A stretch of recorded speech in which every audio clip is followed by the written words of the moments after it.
And now it's time for our daily arts and culture segment. Of course, our correspondent Yim Yoonhee joins me live in the studio. Today, we are going to be talking about new Hollywood movies that are posing as threats for Korea's movie industry. So good afternoon to you, Yoonhee. Good afternoon. So as I understand, there are a couple of movies out of Hollywood that have been topping the box office here in Korea, and much to the disappointment to the Korea's movie industry. Right, so if you recall, a little while ago, we talked about a couple Korean movies they released earlier this month, The Fatal Encounter and The Target. Now, both were released with high anticipation when they were first released earlier this month. Right, but they didn't really hold up for as long as that we had expected them to. Right, it was strange. They both had that recipe for success, very exciting, a star-studded cast. In fact, The Fatal Encounter actually did push down The Amazing Spider-Man and hold the #1 position on the charts for 2 weeks. However, that's when Godzilla came into the picture and kind of pushed the Korean movies down once again, and now we have the latest installment of X-Men. And so with that said, let's take a quick look. It's the 7th installment in the hit Marvel comic book series brought to the big screen, and it just may be the most successful.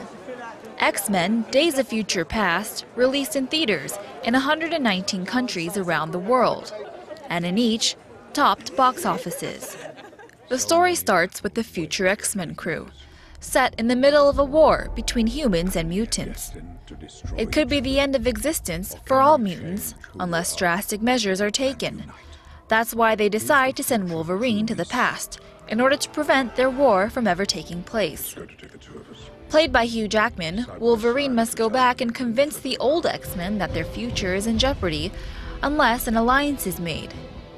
Enemies become allies and differences are forgotten, all in the name of saving the mutant race. But is it too late? This Hollywood blockbuster opened late last week, but has already set records, bringing in the biggest opening weekend in 2014. According to the Korean Film Commission, the movie attracted over 1 million viewers in just 3 days, a number higher than Disney's Frozen. Expectations are high for the comic hero movie this weekend, but there might be a surprise in store. Set to release on the 29th, the Korean-produced film A Hard Day is expected to be another popular movie this weekend. It's only the second movie by director Kim Sung-hoon, but because it seems to have been so well received by viewers thus far, it's garnered quite a bit of attention on the peninsula.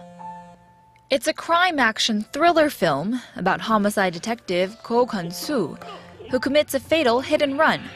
And to prevent his career in the police force from getting derailed, he covers up the manslaughter. He tries to hide the body in his mother's casket, but someone seems to know his little secret and isn't willing to let him rest. Actor Lee Sun-gyun stars in this film as the corrupt detective in this gritty thriller. The movie is filled with action scenes performed by the actor himself, and after being screened at the director's fortnight in France, it should be a hit at the theaters here in Korea. Now, actually, our in-house movie critic, and we talked about the director's fortnight and A Hard Day being screened there, and I hear that it got lots of praisals and a standing ovation from the Cannes. Right, so this parallel program, it did show there, and people were very excited. It did see some good response. Now, there were no awards, unfortunately, but the fact that it was shown there really shows that this movie did, stand up there in the international community.